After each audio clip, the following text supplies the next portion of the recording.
Hey everyone. Hello, Margaret, Felix, V, Kevin. Hi guys. Aloha.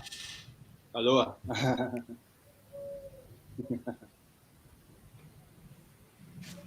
Awesome to be here with you. Thank you. Yeah. Thank you. Such a pleasure. Such a joy. Pumped. We were actually just having a great conversational point, and I would love for V to continue on it. Okay, I don't know if you mean the part about the usefulness of dancing duality, Correct, that part. the Ho'oponopono integration in the evolution of life in incarnation. The utility of duality and juxtaposing that with abiding in I am. And since the subject of this video has been set as the balance of feminine divine with masculine divine, it's very much in line with the consideration of duality. One of the expression of duality being feminine as the backdrop to masculine and vice versa.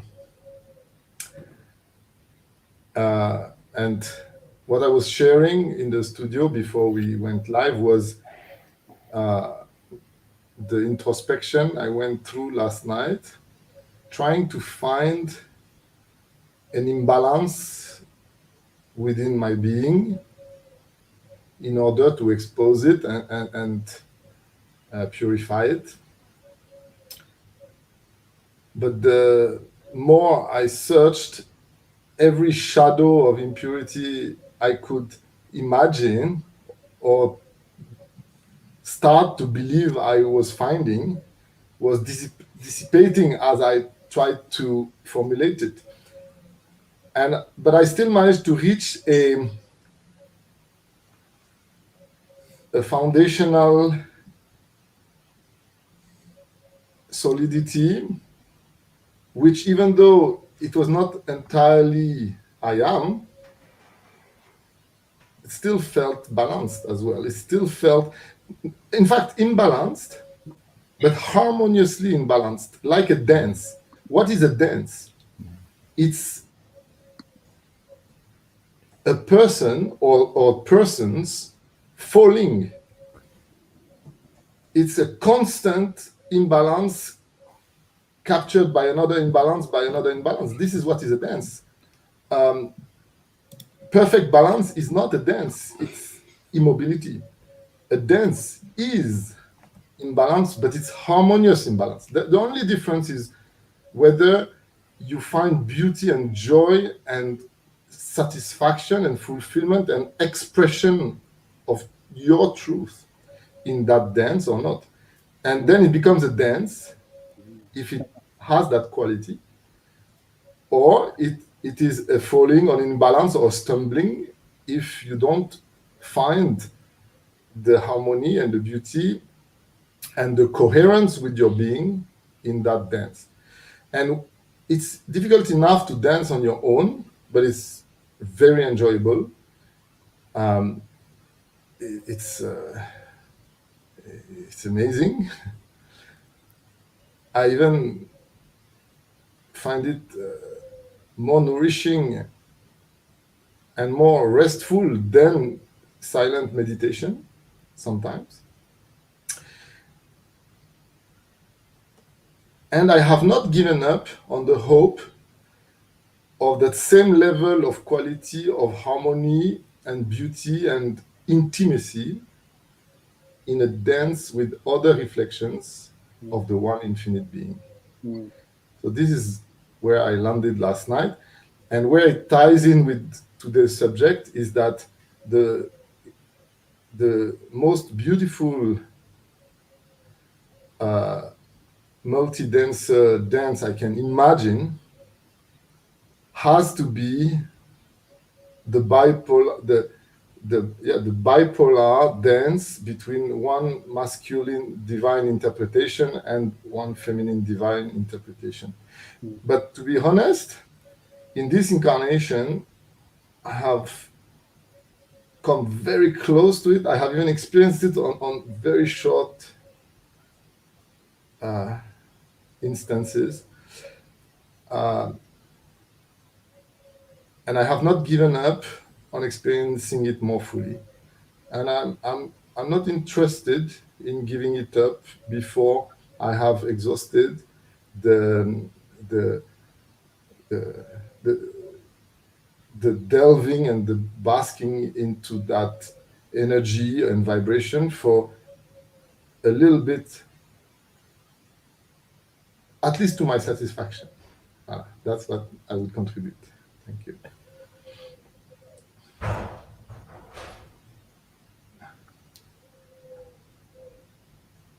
I have a feeling that Kevin may have some thoughts about what you just said, especially with his really strong resonance with balancing distortions with catalysts, like is taught in the Law of One and what V was just referencing.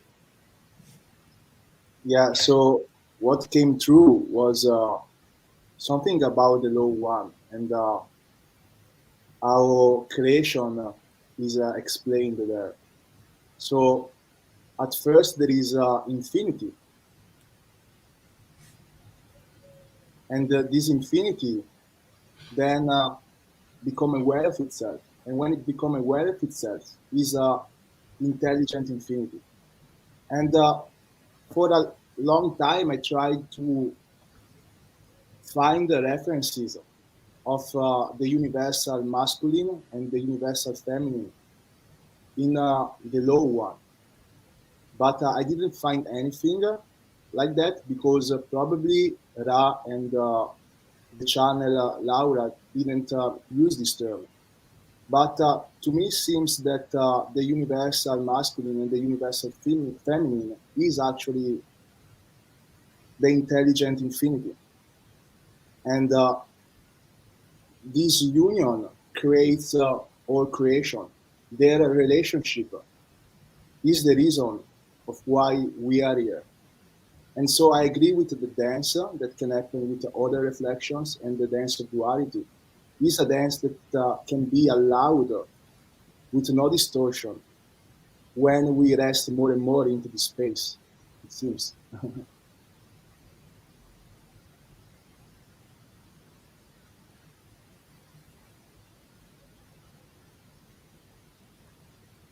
Yeah, I really like V what you said about harmonious imbalances.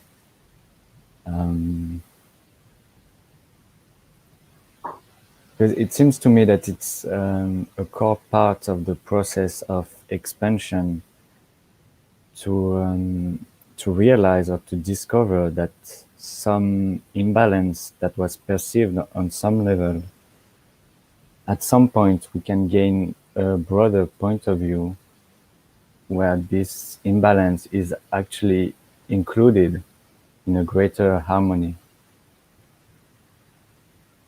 And so I feel that in this way, the dance actually grows and expands.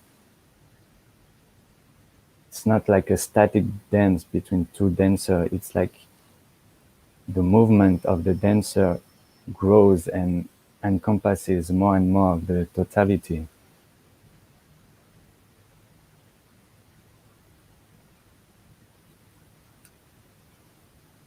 And it very much feels like it's like putting some salt in your food. This imbalance or distortion, it actually reveals more of the flavors, or more of the beauty, more of the harmony. Like it creates some contrast, it creates some depth to the experience.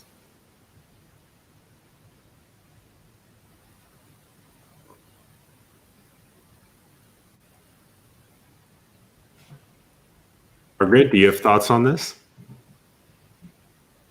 I'm sorry? Do you have thoughts on this? Yes, I do. I actually, on my beginner level, I guess, I have experienced the, I guess, on my quest to wholeness, I have experienced the catalyst that I guess triggered me to try to become whole. And part of it was, I guess, including the masculine into the feminine in a way, and trying to balance them both into becoming the whole person, or the whole person that I thought that I was becoming. But little did I know that it wasn't about being a person. And exactly like he said, the dance of those both energies, and that, you know, the feminine and masculine energies just dancing around and trying to, you know, trying to make this wholeness work out. So I see those energies on both, I guess, on the universe level and on the micro universe, that the inside of me, which is really one and the same. We all know that level, how it all affects the world, and our, I guess, our own individual souls, and how it really, when you really go down to it on the very, very intimate level, it really is one and the same. Like, when I really thought about it, or didn't think about it, like really skipped the thought process,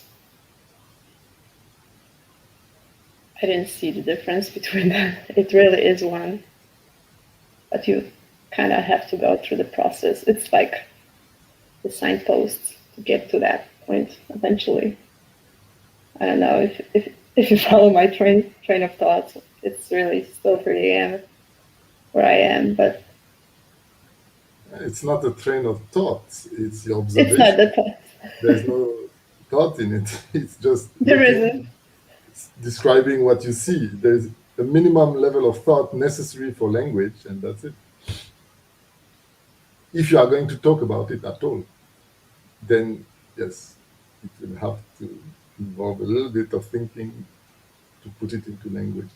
But I think we all agree that we could easily replace feminine and masculine with dark and light, or any other expression of duality. And I assume most of us, or all of us on this panel, all of us have had the experience of turning inside out and outside in, and finding out our true nature. And then, because we are still here, it means we chose to still look at the universe from the inside out point of view. Because I only assume that if one chooses to maintain the outside in point of view, I'm not very sure if our incarnation would still appear to others, or if there would still be others for it to appear to. So the fact that we're on this panel is that we, for some reason, it might be different from each one of us, we chose to maintain and sustain or attach to the point of view from inside out rather than outside in, or vice versa. You can look at it any way you like, or from the feminine to the masculine, or vice versa, or from the light to the dark, or vice versa. And that was the conclusion of my introspection last night, is that I saw that I'm still interested in that dance.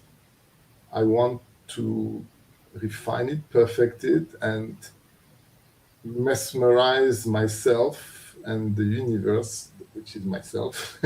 I want to mesmerize myself in in an even more expansive, harmonious, and intimate dance.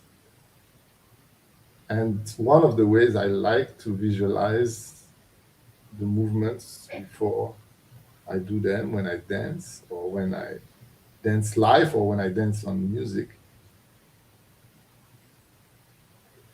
it begins with visualization of what movement is most coherent and expressive of the vibration of the music I hear. And I try to make my body just be an extension, a reverberation of the vibration of the music. And then suddenly I'm not there anymore. Then I lose track because I'm not a dancer and there's no music anymore. There's only a dance happening. And whenever that state is entered, be it dancing or sometimes exchanging with somebody or with people, or sometimes just expanding into an observation. Yes, there's nothing exists anymore. Then whatever is happening, there's only a happening, and that is intimacy. That's what I call intimacy. It's when into me I see, and I am that being whatever I'm doing, whatever is happening, in fact, because there's no more doer. So, and there's less and less possibility of putting it into words.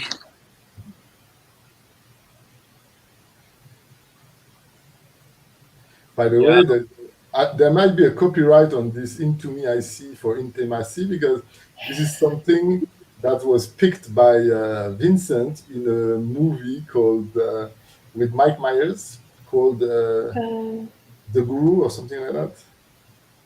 It was hilarious, but by the way, it was deeper than it claimed to be. It's a good one. But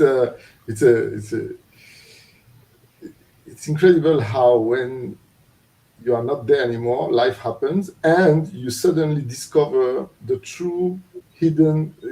It's not hidden; it's in plain sight. The true meaning of words, the intended meaning of words, appear to you in that intimacy, just like the true purpose of your skin is discovered in the arms of your beloved. Beautiful. Yeah. Yeah. And what came through, yeah, as you said, this is really a dance that has to be allowed, because if I'm here in this moment, attached to my point of view, I cannot allow this dance to happen. The intelligent energy cannot flow through me. Maybe you're at a party and you're scanning the environment and you're reading your head. You cannot dance, you're stuck. But in the moment in which you let go, in the moment in which you don't care, in the moment in which you realize more of this I am, suddenly you dance. And then everybody dance around you. And it is beautiful.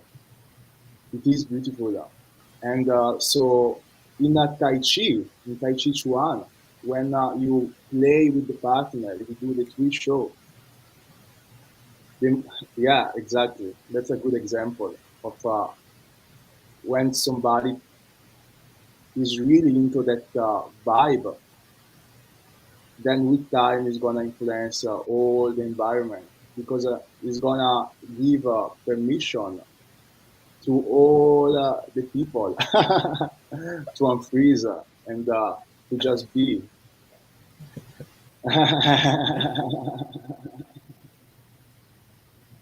I love this one. Yeah, Such it's a good great. example. Yeah. Yeah. The first one is the catalyst, unlocking the will of the other ones to play. Yeah, the first one is not there. The second one is still there, but he's building himself slowly. The dance is what happens when the dancer disappears, right? That's awesome. This is so Yeah. great. In the dance, I noticed that, well, I'm not completely new to this concept either. In shamanism, there is such thing as becoming the hollow bone. So the spirit flows through you. You are just the conduit for it. And for me, there is this experience of you don't even exist as the bone. Really, there's like you kind of disappear completely when you just relax. But it's when you disappear that you are the most authentically present. It is exactly, V, you got it. It is Because so awesome. Yeah, go ahead. to a large extent, duality is just the tension between what you are and who you think you are. And so the dance is really, it's really the reconciliation, because it's the, or we could replace dance by making love or by exchanging anything, right? It's Okay, really yeah. about the reconciliation of what you are with who you think you are.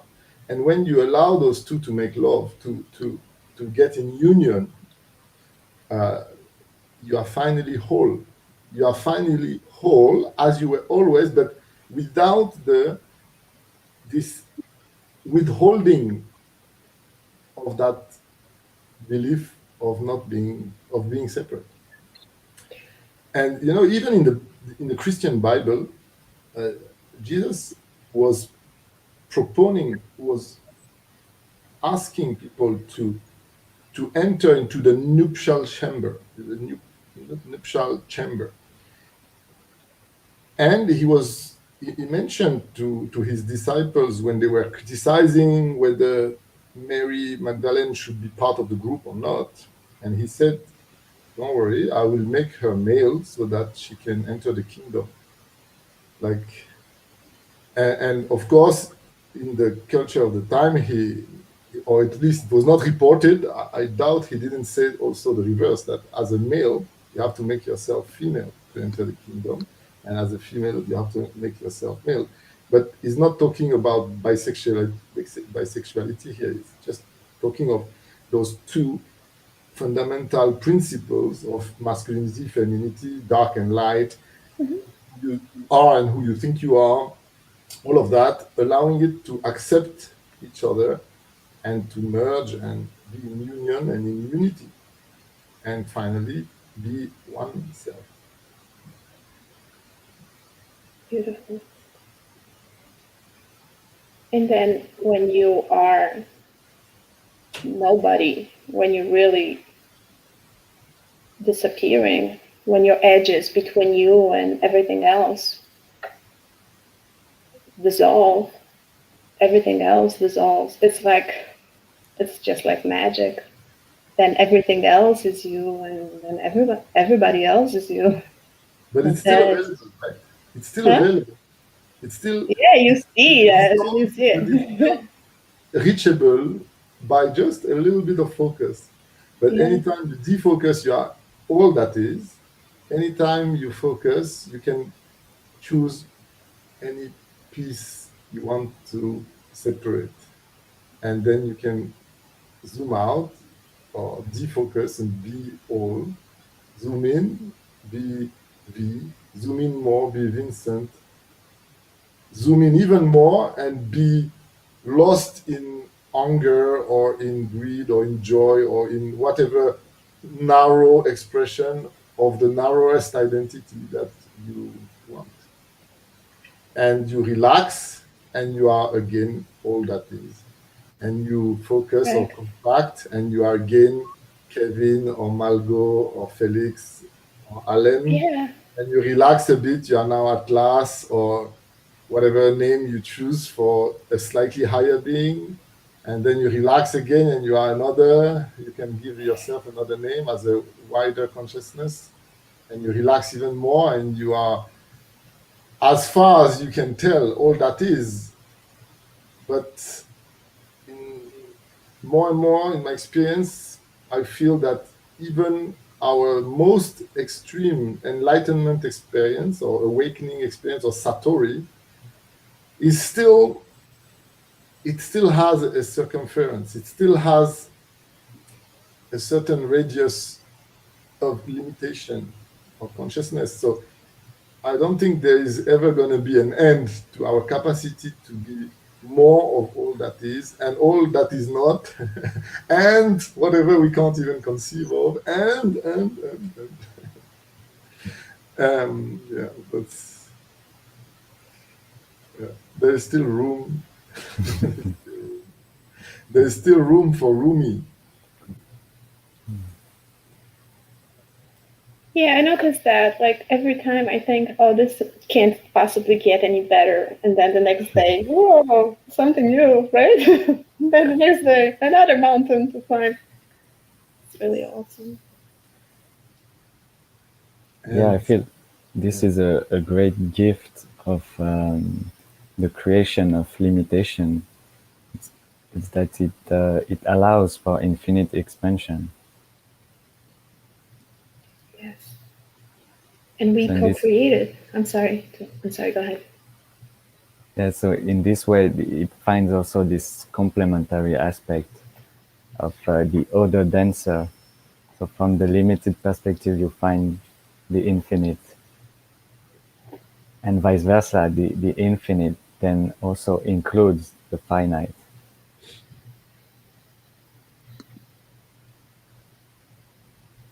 Yeah, this is such a wonderful conversation. I just read something from the low one info, and I will just read.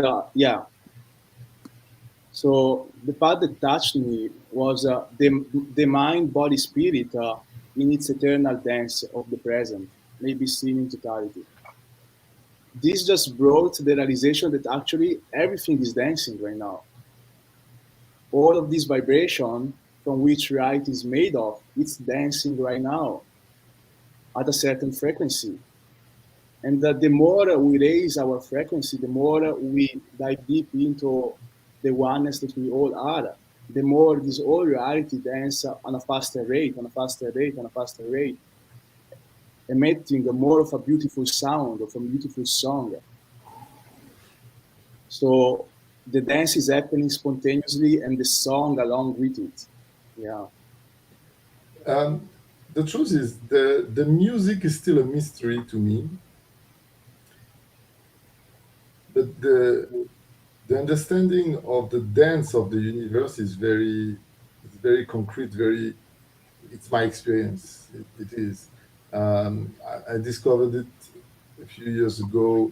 Well, quite a few years ago, when I was asked, socially, you're always asked, what do you do? And it's so uninteresting.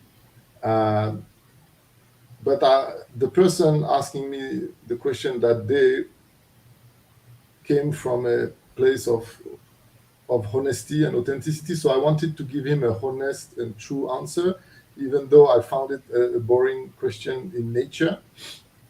But I answered, I'm a dancer.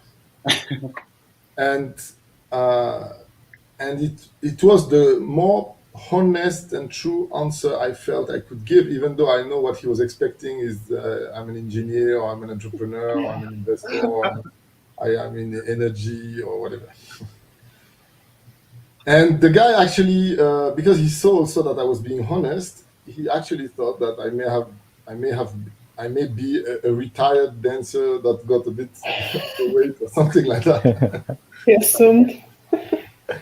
But it was an attempt at answering honestly, and it made it clear to me that at least to this point, from this point of view, yes, life is a dance.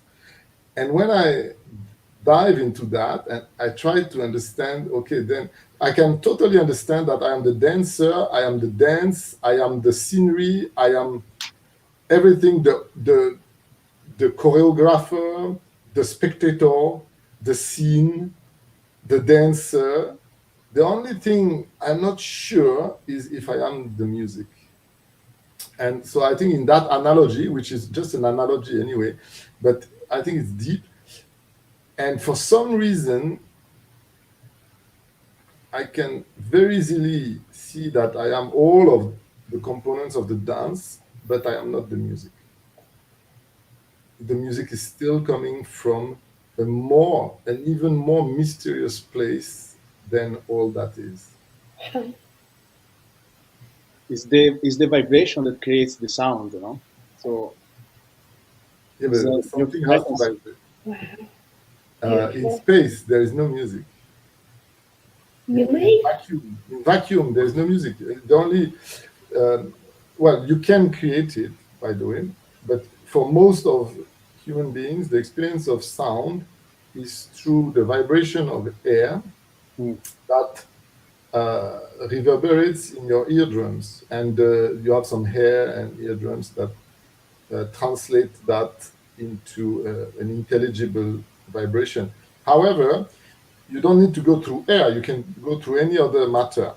Like there are now many headphones which are just touching your skull, and the vibration goes directly through your skull without using the eardrums. Also, the human civilization is not located in space; it is located on this habitable rock. Alors, this is also mysterious because this I saw it, I know it, because for a few years I thought basically that we are just consciousness going through the chord of a harp. The harp being the chords of the harp being tied to earth at one end and tied to whatever is the foundation of heaven at the other end, right? And that then you can decide to shift yourself, your consciousness, your finger on that chord to get different vibrations of being. And that's what I thought until I realized that the anchor point at the core of earth and the anchor point at the foundation of heaven is one, and it's a single point. And that the chord is tensed between the same point and in a vortex like constant. It becomes very difficult to put in words, but I think we all have some experience to connect that to. Can we play with the idea of why the music would be excluded from the dance? Not excluded, it's just mysterious. While I could clearly see I am everything of the dance, I could not experientially find within myself the music while it is there. Or is it? Or is it? Like this guy dancing in the field that we watched just before, was there music? Was there? Or is it absolute silence? Maybe not yet. Maybe you'll get a catalyst that will make you realize that you are music. Because you are everything there is. That's also the conclusion, that is that even the perception of a dance is just the visualization of music. And Maybe that the closer you get to the all black hole, the more you disappear and the music disappears. What do you mean closer? You know, most. The more you, what do we mean by closer? The more that you swim in the most downstream contracted energy of the person conditioning, the more you can clearly, in a sense,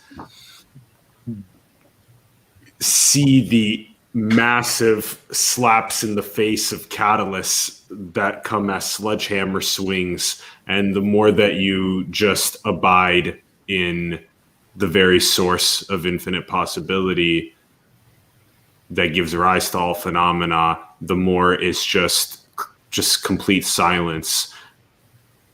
Possibly. Is that what Margot just said? That you interpret? No, I just wanted him to clarify what he means, but I get it. I get what he meant. I wanted him to clarify it. I know what he's talking about. If you are going to make a juxtaposition between a here and a there, that would be a way that I could intelligibly do so. And actually, just speaking with you guys, I can see that a very plausible explanation for my inability to identify with the music while I could identify with the dancer, the dance, the choreographer, the scenery, everything, is that all these are separate concepts of the one and single thing that exists, which is the music, or the silence, whichever way you want to call it, because also from Kevin. Yep. So this is something that I saw also in Ho'oponopono. And by the way, the questioner actually here was asking something regarding music. And so what it seems is that the more we balance each of our energy center, the more we actually become the perfect instrument for the creator that we are, so that we may actually create our own music. And so we can see this even in musical artists. Every singer has its own particular taste. Every singer has its own uniqueness, spark of the creator that he, she is.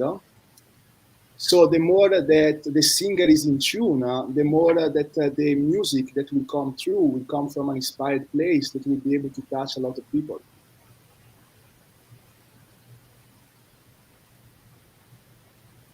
And it seems to me that music or also singing is a good analogy, because a beautiful singer is not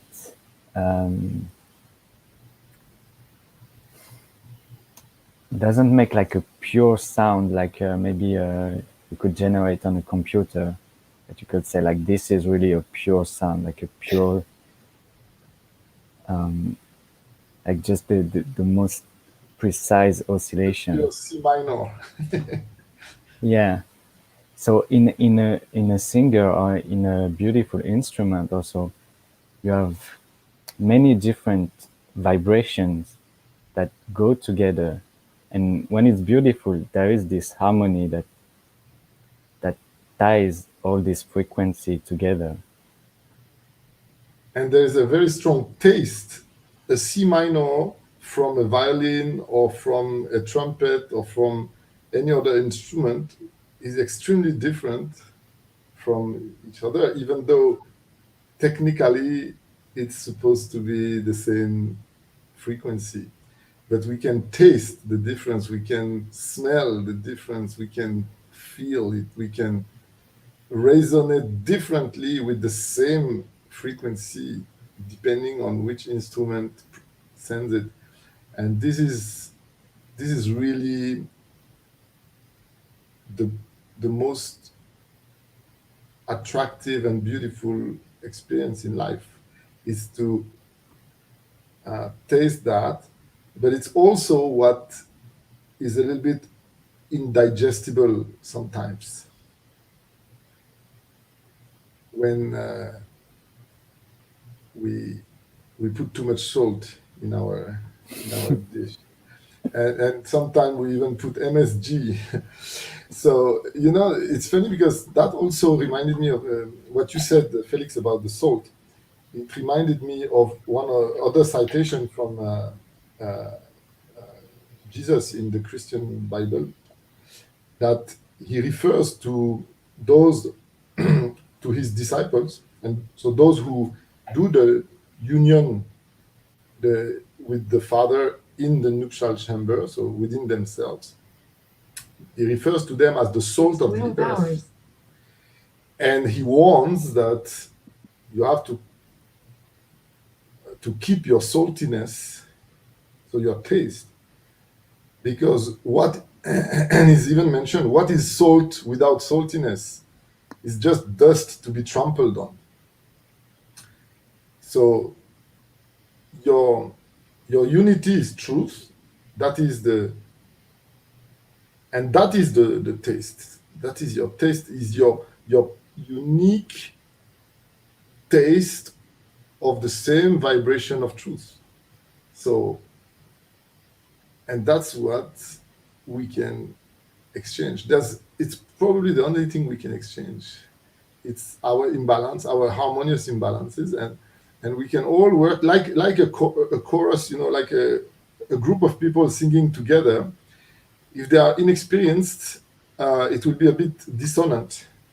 But if they are very professional, and even when they are very strong, they need a little bit of adaptation to attune, you know, to adjust ever so slightly their tune to the rest of the group and to the partition. So I think in this NLS farm, I would just coming to me that it would be a very good analogy to compare us to the choir in the church, in a way. So if we are going to sing that beautiful, inspiring chorus song that will inspire others to join in and or dance, or, you know, in fact, it's more than a choir. It's a multi-faceted and multimedia show. It's you know, I would not be surprised if we realize that even before the ultimate, there is a density where trillions of beings of 7, 8, 9 density are actually gathered in a huge amphitheater and are waiting for the show to begin now. The show where 7.8 billion humans plus trillions of other life forms on this planet are going to finally do this beautiful musical called Life on Gaia. And so each one of us has his own music, song, dance to contribute to that incredible multidimensional show. So it would be a 7 or 8, let's say, okay, 5, 6 dimension and 5, 6 density show of like a very multidimensional musical show on Broadway, but at the cosmic scale, with trillions and trillions of other beings saying, okay, what are they going to do? Okay, how is it going to be? Wow, my God, look at this. Look at this acrobat. Oh, listen to that song. Oh, wow, this guy is so daring. Oh, look, this guy is so, oh, that lady is so, look at how those two are dancing. You know, like it's an unfathomable richness of expression in multi dimensions, which could be a very satisfying event, even at the cosmic level, even at the 6th, 7th, or whatever density we cannot really understand. Why not? It sounds awesome, but here's my problem with it. I mean, I lost all preference to like good or bad. No judginess. Everything is like really awesome, right? Yeah, in the show. So, but in There that is always a bad choir, guy in the that show, what if this show is like really out of tune and nobody's gonna know? Well, what is Right? out of tune is part of the show. What if the show also includes comedy? It also includes drama. It also includes tragedy. It also includes love story. It also includes even boredom. Everything is there. Whatever you like is there. It's not graspable by the characters in the show, but as the actors, we understand it, or maybe as the actor. True. It's all for Always. us, right? It's all for me, or you, or me, right?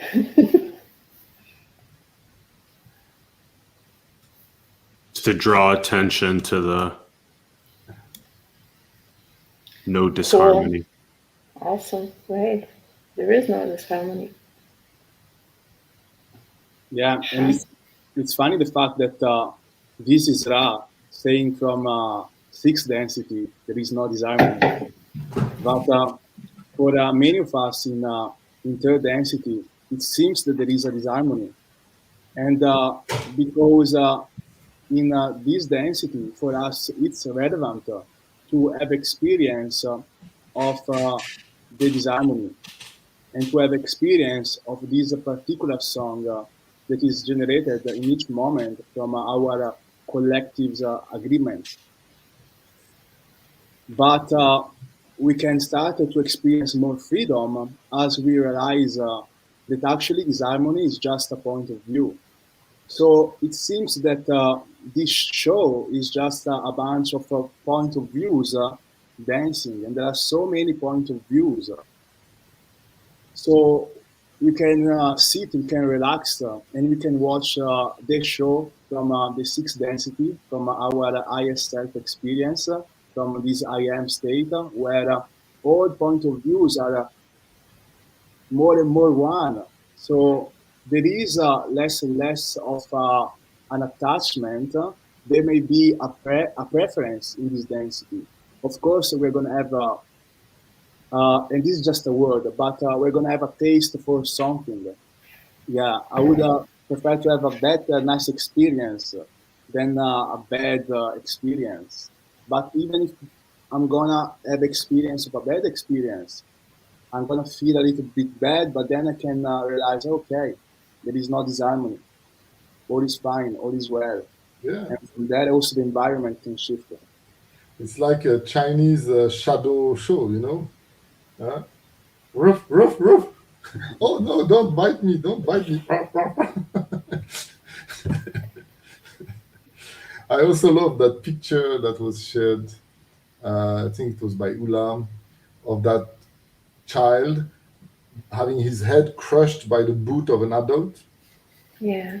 And then he zoomed out and you see the child is himself holding the boot on his face and laughing. And I found it I find this very apt, very funny, very happy, this is a great play. This is so true. This is what happens.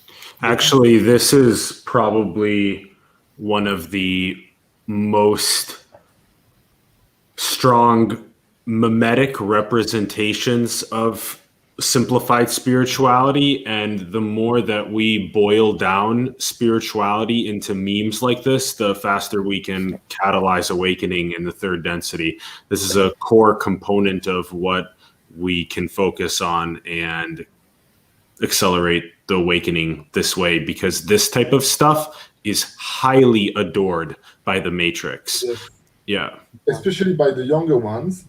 And you cannot even know how many people will be affected positively by some of these. means. They are very powerful. Yeah, here's another one since we're already at it, just to give you guys another good example. Yeah, I know exactly where it came from. Yeah. I love Yep. it. Yep. So there's this one. Funny. And then there's another recent one that emerged that is also really strong. I haven't posted it on my account yet, but one of my friends did that's really strong. There's this one which is really good. He just posted this one. Seeking enlightenment, inquire within. Where's the door? The door, yeah. That's great. So there's that one. Yeah. I adore it. Shout out Shiva Stan, we love you. He was just on the show. And then here's the other one. Girlfriend, promise me to be normal around my parents this time. Me, okay, I promise. Her dad. So what do you do for fun? Me. What do you mean by you? Yeah, that's it.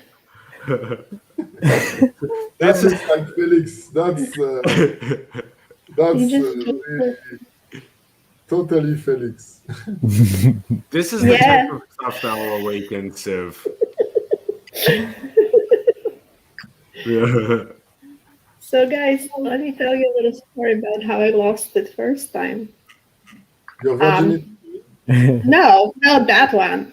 So I got my awakening very spontaneously based on my profound suffering. I just surrendered big time, like with every cell of my body, surrender to God. I'm like, just take me out of this earth, right? And then the next morning I woke up just like exactly like Eckhart Tolle, right? With the diamonds playing the music. And it was just so amazing. And I didn't care. And it lasted for about 2 weeks. And everything was crystal clear. And it was amazing. And the music. And I was a dancer and everything. And then I'm like, oh, this is nice. I wonder how long this is going to last. And poof, gone. See? Yes. This is how you try to put the time on the infinite. You're even lucky that it lasted 2 weeks. 2 weeks. It was so amazing. And I've been telling everybody, listen, this is where I am. And everybody's like, she's crazy. She's just crazy. Yeah. Yeah, but I got the that's glimpse. also one of the biggest problems, because it is true that sometimes there are fireworks like this, like incredible. Yeah, but if I knew you would have told me, like, just don't quit, just relax, just take it, right? I didn't know any better. It might have helped. I know. And if it had helped, if it could have helped, you would have met me earlier or met whoever was going to give you that message. So it's the way it is. These fireworks are both very helpful for the one experiencing it, because now you know it's true, and now you will not give up. Even though you will go through frustration, it takes a lot of time to realize to remember, to re-remember, to re-realize how simple it is and how accessible it is, because it's there. It's the relaxed natural state. But in practice, it takes time because there's always this attachment to the fireworks. And so for yourself, it's quite helpful because you remember, you will never forget that, and you know it's real, so you will not give up ever. Yeah. You will always be demanding for the absolute. However, when you tell that experience, and that's why if you look at it, even though it's the most fundamental event in their life, most masters don't tell too much about their extraordinary experiences because they realize how unhelpful it's going to be to many people who will equate the fireworks to the enlightenment, and they will seek that. And seeking the fireworks is like seeking God, is like seeking yourself. Until you realize you're it's not gonna happen. And when And those people looking for fireworks are automatically deviated towards substances, chemical substances or any other assistance for altered states of consciousness, which can also do the trick in a way, but there will always be that doubt whether it's true, which you don't have when the state happened to you naturally. And the truth is, it's much longer to reach the relaxation required for the state for you to be in the state that Bentinho and everybody describes, the state of not being. If you are not using any help, chemical or otherwise, or a master, a living master, it takes a long time, and you can give up because you have always a lingering doubt. Okay, and then if you visualize it as something like that happening in your bedroom, will delay it because you will keep focusing and trying to get that. And I'll also respectfully disagree with the point slightly, just by taking the angle of that.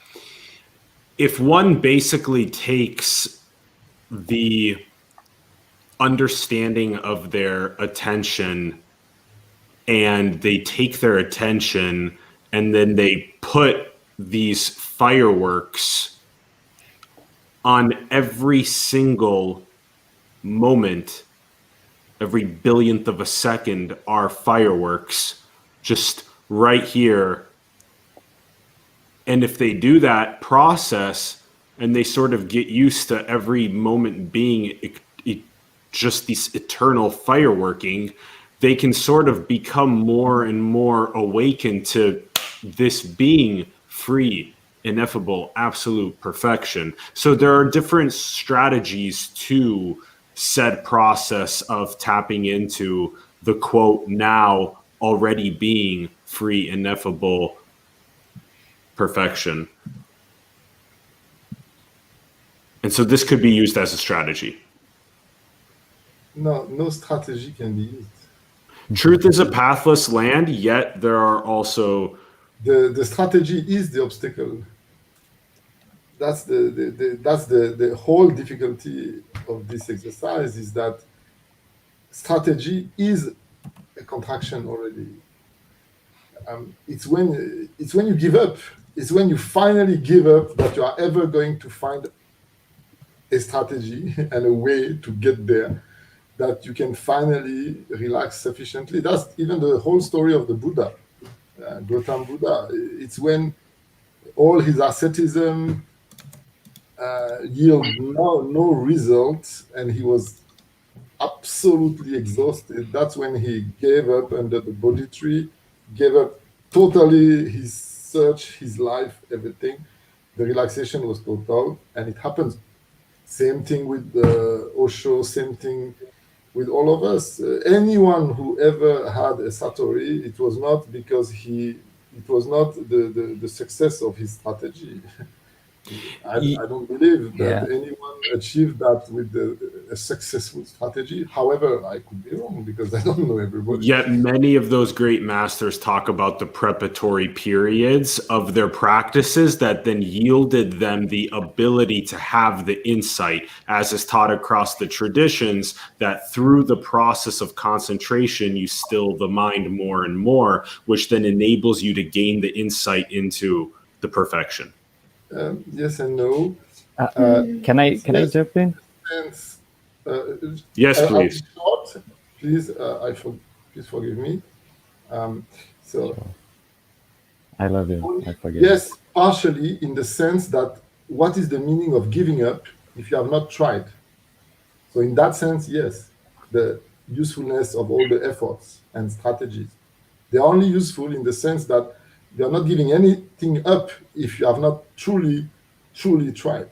But otherwise, it's not really, it's not the yield of the effort. It's just that there's no meaning in relaxation and giving up if you have not tried. But please, Felix. Yeah, actually, that was kind of the point I wanted to make, that it seems that ultimately speaking, the usefulness of the strategy is to quickens the process of exhaustion. It's like Yes. is to focus one's intention and energy in a very one-pointed way to the point where it's realized that it cannot be achieved, and then something like can break open. And the But then problem is, if you are aware that you are consciously adopting the strategy of exhausting yourself, that's another strategy. it won't work. Yeah. Because in fact, you are not giving up. In fact, Yeah, you are still exactly. on your effort to exhaust yourself to finally relax. No, you can relax now. If you are going to have a strategy, just relax. I don't know. I don't get it. There was really never any strategy for me. It was just, I was just suffering so much, and I just didn't want to. I didn't want to suffer anymore, and it was just complete surrender.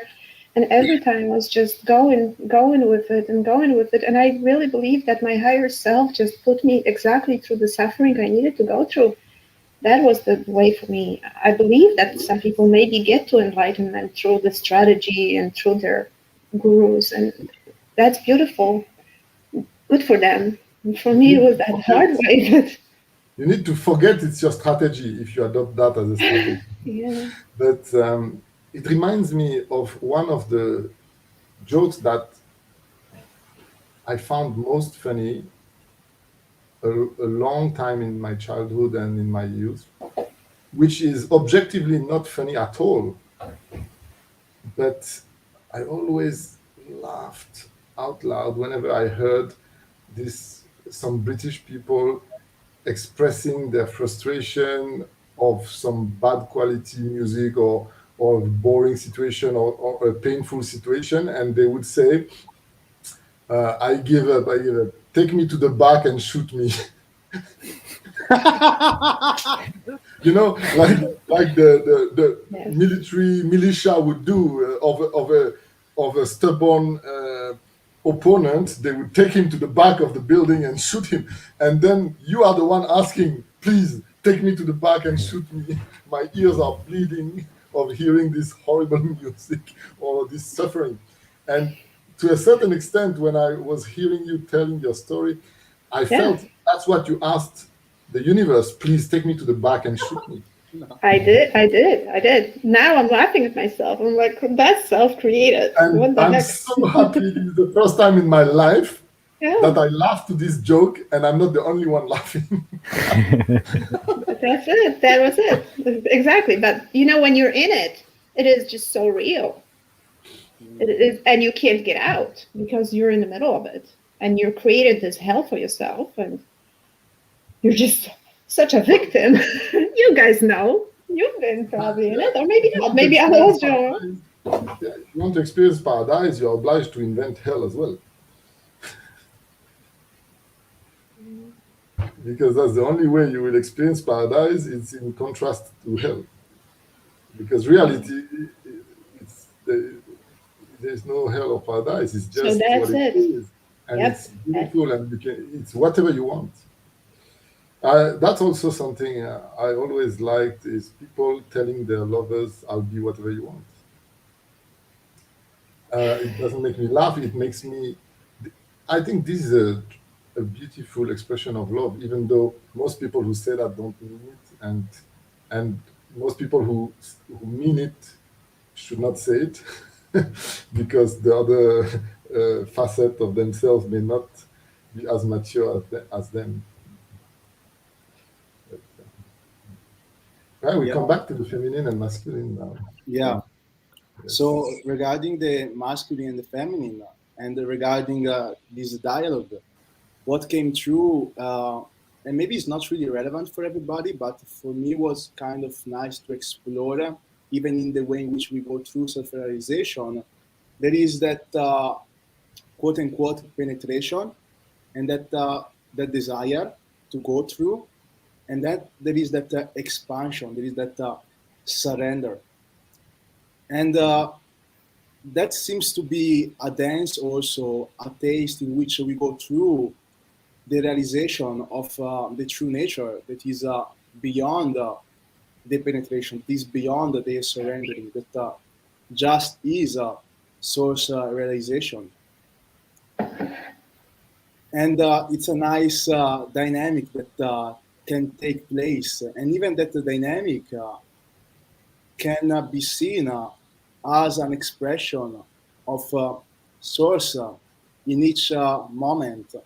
I'm realizing that if the thoughts come in mind that says I should meditate for 20 minutes, that's a realization of what source I want to experience in this moment.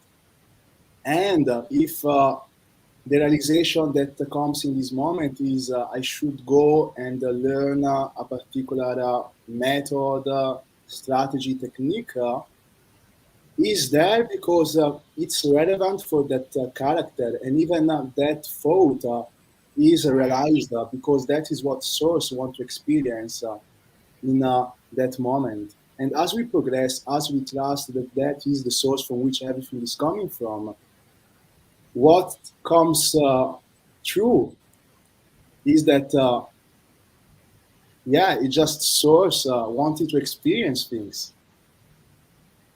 And it's funny, we cannot give an explanation. Yeah, that's beautiful. But why, when you refer to source, you don't say I? Another word for that, for sure, I. It's an okay word. Thy will, not mine. Yet at the same time, a good reason to not use I is because of the no self, and so no self enables the more close nature. When you use I, that's when you use self, and that is its own Not aspect to the experience. So if God plays with itself, we ask, what is that which comprehends God playing with itself? And so then that's where the no self component also plays. Please go ahead. Yes. Again, yes and no. I made this suggestion to Kevin for a very good reason, because Kevin can say I when talking of source. I will not make that recommendation to most people. And in fact, in a previous discussion we had, Atlas, on your channel, I mentioned that the word I should be avoided most of the time by most people, because until you know who you are, you should not use the word I. But when you know who you are, it's probably one of the best available words at our disposal, if we are ever going to talk of Fair. it. Yeah. Fair. Yep.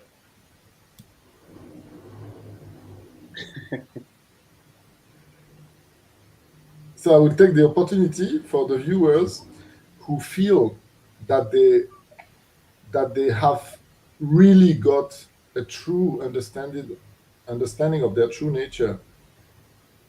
I would recommend dare say I when you speak of the ineffable source, I am that I am.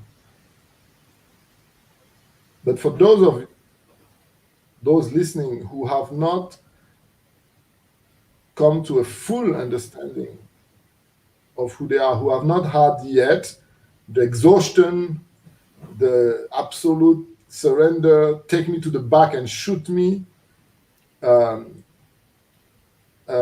moment, and subsequent revelation of their true nature, stay away from this word I, and even from the word you, as much as you can.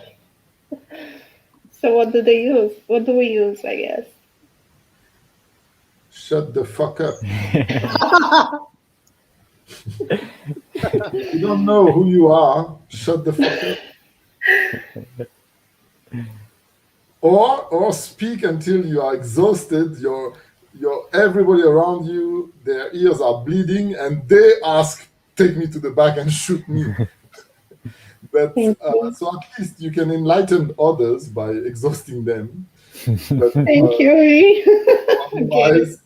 otherwise, by the way, I was not talking to you. I was talking generally. Yeah? I get it. I was talking generally. No ego And here. Don't worry. by the way, I'm sure some uh, uh, identified feminine divines in the audience must have been triggered by what I just said, because this was an embodiment of masculinity, apparently telling an embodiment of femininity there to shut the fuck up, which was not at all what happened there. But for those who suffered that lack belief of lacking power as a female or as a feminine expression, to see anything resembling masculine, tell anything resembling feminine to shut up would be extremely triggering. And it's part of the reason why it was said. Some people in the audience needed this violent trigger right now.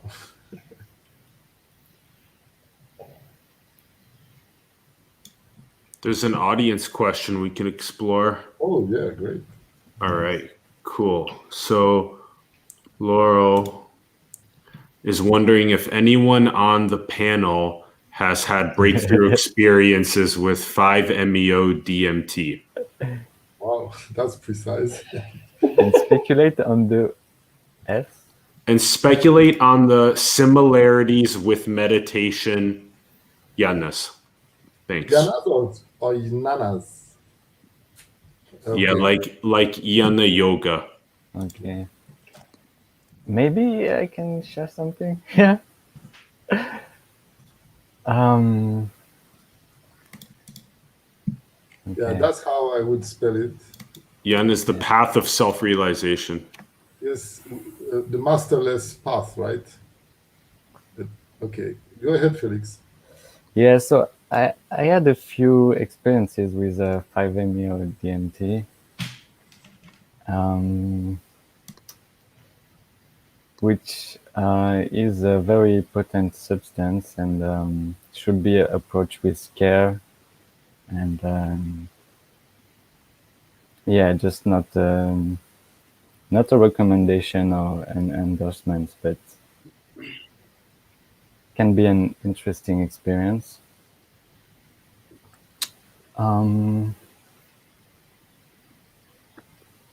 So yeah, it has been called the God molecule,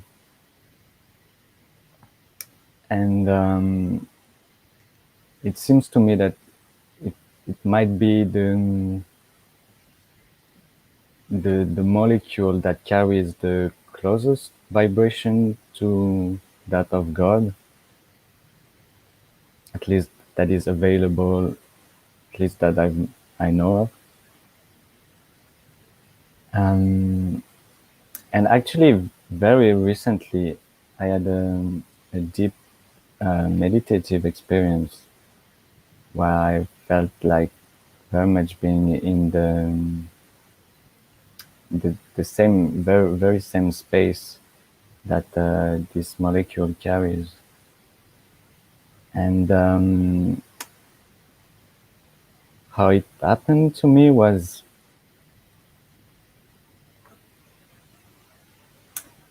bringing in contact what I would describe as the beloved, which is like the purest essence of in-loveness, of adoration, of this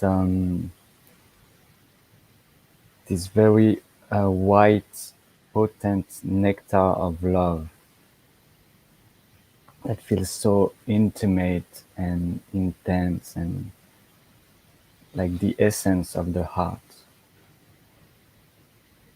And bringing that in contrast to the absolute, which is beyond even being. So you've got like this most intimate experience of beingness, contrasted by the fact that even being is not me. And so for me, it's like this essence of the heart exploded in a way. It's like the identification there that was so intimate and intense burst open, and what opened up was very much the same space that I had experienced quite a long time ago with this molecule. Argentinian day. So yeah, that's basically what I had to share about that. And Margot or Kevin? Yeah, I never had that. In general, or this very specific one? I never had the molecule, but I do know about the experience. I had it multiple times daily. Yeah, the essence. Yeah.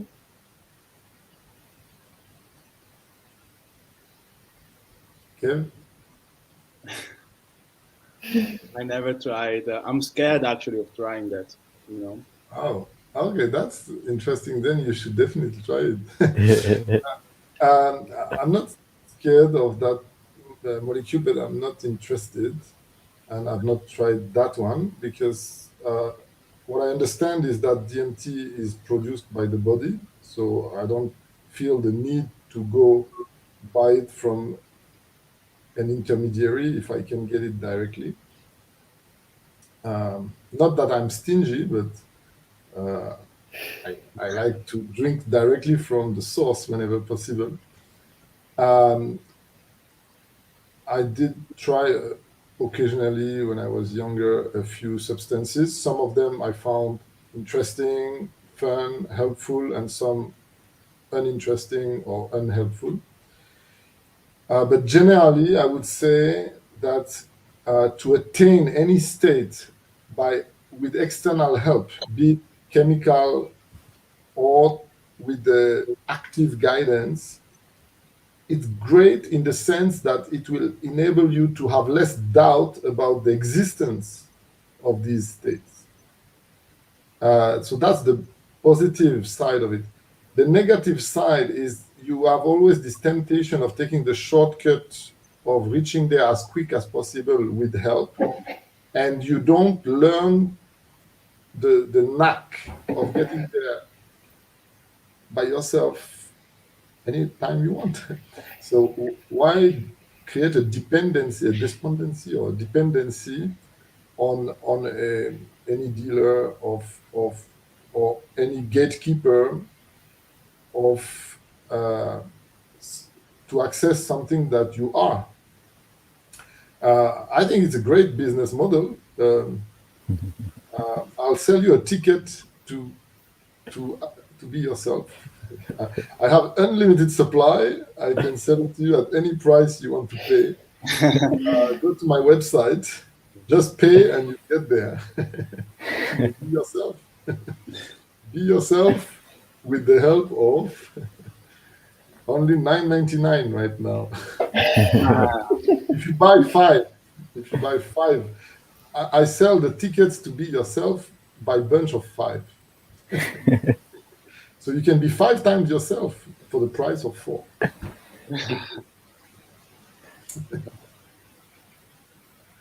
Now, but by the way, I'm ridiculing it, but of course we were all suckers for it until we finally find the way in, right? When you realize that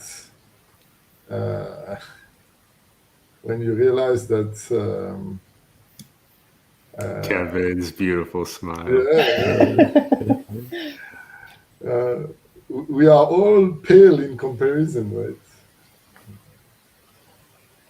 But that's in comparison, exactly. And the most beautiful smile is yours. person who wrote bottom right down. Right. The most beautiful one is yours, but you can't see it. Yes, near-death experience. Wow. Yeah.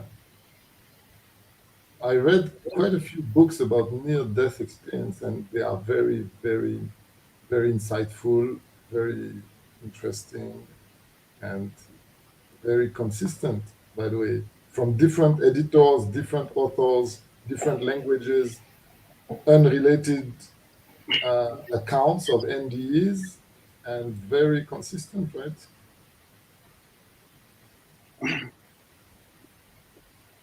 Guys, I would love to read to you the Morna Simeona prayer of Ho'oponopono. It's Yes. one of my Yes. favorite prayers. Then we can also comment on it. I am the I. I come forth from the void into light. I am the breath that nurtures life.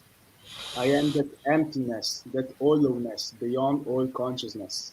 The I, the all, the continuum of mind with matters. I am the incoming and outgoing of breath, the invisible, untouchable breeze, the undefinable atom of creation. I am the I. Powerful, powerful, powerful. And basically, this is a cleaning tool, they say, and that you can repeat these multiple times per day to clean all distortions. And we could even comment on the prayer itself. I come from the void into light, that dance of mind with matter, the incoming and the going of breath.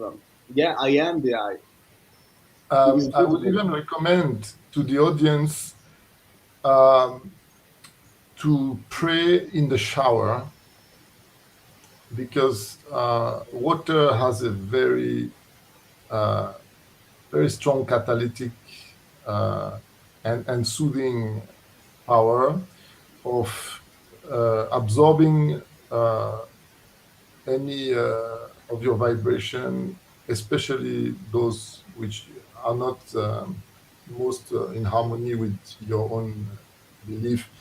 So a prayer, I am that I am, even if at first you don't even believe it, it's very helpful. And this entity happened to pray that way without really knowing exactly what he was doing for a few months, whenever taking his shower. And it was very helpful, very soothing. It contributed greatly to transform his experience of life, and then it paved the way. It's not the causation, but it's a helpful paving of the way for higher and higher realizations after that. And it doesn't matter that much if you don't even believe it at first. If you say it feeling a bit as a fraud, to declare out loud that you are the I am, if as long as you do it in private. But what you should avoid as much as possible is doing anything that is not in absolute authenticity in the presence of others. But if it's in your own presence, in fact, in aloneness, in solitude, in the solitude of your shower, or if in any solitude moment, it's extremely helpful to express out anything, even and especially what feels fraudulent in you, or what feels untrue, or what feels sad or painful. Say it out loud in your aloneness, in the melancholy of your solitude. Be the soothing voice and the honest voice that says out loud what you know you are not yet, or you feel you know you are not yet, but listen to your own voice telling the truth while you tell it it's bullshit. And over time, the roles will swap, where you will actually realize slowly that there is some truth in it, and then the ground will be paved for grace that you cannot control. It's impossible to know when grace will fall upon you and the revelation of your true nature will explode within you in its full, undisputable truth. It may manifest even in visual effects, but that's not what matters. And don't despair also, because you will quickly have a crash landing after that when you say, oh, I am God, and bam. Because the eye saying that is not the right eye. It's one of your two eyes. The only eye that is the true eye is your third eye, the one you don't know yet, until you know it, and until you know only that eye as being a true eye. So, but for those who have not yet had their Satori, only allow yourself total fraud, total expression, fake it till you make it in solitude. Don't ever fake it till you make it in public, because it will haunt you. Especially in this day and age where everything is recorded, you might not appreciate being confronted with your imbalances, your past imbalances. It's not helpful. But to yourself, there is no limit. It's even an absolute requirement of total, brutal, absolute honesty, brutal honesty with yourself. And then if you are even lucky to have somebody who you trust enough to be brutally honest with, like we have this luck, this amazing blessing, all of us in the NLS group, we have a group of people we can be totally open and frank and honest about our bullshit or our truth. And it's amazing, but it's very rare. You have to be very careful before you expose your bullshit to anyone else than yourself. This question leads really well into what V just said beautifully.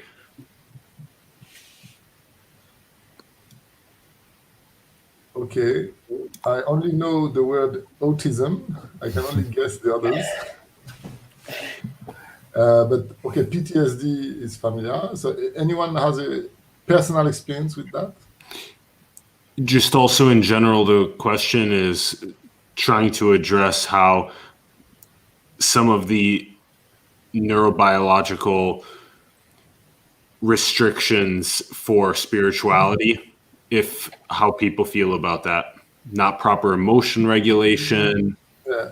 Okay, I have a specific opinion on autism, even though no member of my family has that condition, but I've delved into it quite extensively.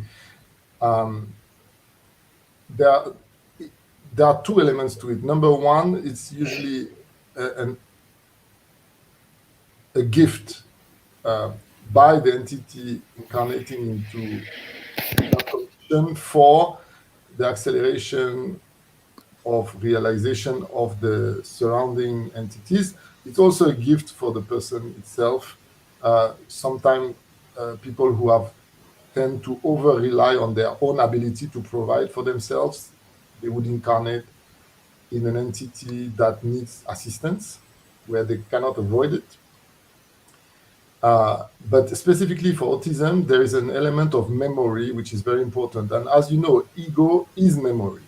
It's a reprocessing of memory. It's a flowed coloring and reprocessing of your memory. And what is autism? Autism is a kind of deficiency of the natural ability of your mind and brain to erase unuseful memories. Because many people think that memory is a skill. No. The ability to forget is a skill. The the natural process of the brain is to store everything in memory, to commit everything in memory. And by the way, if you dig in your unconscious and subconscious deep enough, you find all the elements of your memory that you thought were lost or erased. They are not really erased. So ego is a memory construct. Autism is extreme memory with very little erasing, while what we call emotionally mature people are actually people who are very good at erasing or apparently erasing any element of memory that is not consistent with their narrative, with their story, and with their identity. So there is definitely a strong lesson about identity around autism, and each condition and each relationship between each of the 7.8 billion people is a tailor-made experience for the spiritual benefit of both entities. So then you can call it anything you like, because any incarnated being on this planet is a nutcase, right? It's to a certain extent, Gaia is a mental institution where we are all crazy people believing we are Napoleon Bonaparte or Vincent or Felix or Kevin, and we are being slowly and gently treated. So imagine if the whole universe is trillions and trillions of entities, and some of us are deluded into thinking we are some guy, some historic character or some cartoon character instead of what we are. Then okay, we can be sent here. We are given the illusion of separate identity, the illusion of time, so that we can work it out and regain our sanity. That's one way to look at it. The other way to look at it is that it's a giant nursery where we come here to mature into fullness of consciousness. And another way to look at it is a giant show scene. It's a theater venue for the biggest, greatest show of all time, literally. But if any one of you have specific experience about those things, which I don't.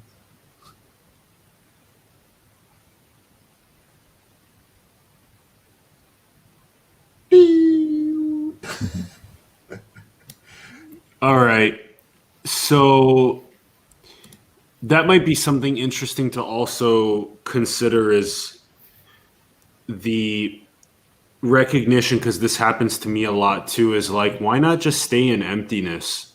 I mean, there were a lot of great things there said, but that's also something interesting to consider, is just staying in emptiness. Thank you for the question. I don't have a perspective. We've done it for ever. So we are only not doing it for a few million years. It's not a big deal. Why not? And I would say, because why not?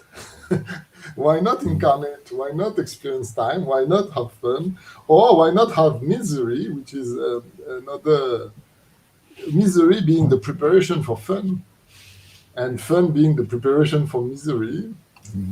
Why not? Why not? Thank you for the time on the eternal stage that we've had together. This has been great. Nice. Love it. Super grateful. Our meeting of souls, costumes, units in the tornado, vortexing endlessly. Thank you. Thanks, everyone. Thank Yeah. you. Thanks a lot. Yay. Margaret, welcome to your first official StreamYard video. This was a lot of fun together. Yes. Yeah, we're looking Thanks, forward to Atlas. more. Yeah, thank you. And thanks, everyone, for tuning in. We love you very much. Thanks for your great questions. Thanks for hopefully some of these epic convo points ended up landing. We can go back through some of them. Dance equals harmonious imbalances. Intimacy, into me I see. Only the dance. Duality, the tension between who you are and who you think you are. turn inward, cessation of arguing with God. You can defocus into all that is, focus into separate peace. In the balanced individual, the energies lie waiting for the hand of the creator to pluck harmony from Ra. And suffering, the drill sergeant of awakening. Awesome. All right, like the video if it brought you value, helps the algorithm. Subscribe if you haven't yet to the channel. Share the video with people that you feel like this would resonate with. Leave us a comment below with your thoughts. Thanks again. Infinite gratitude. Much love. Bye.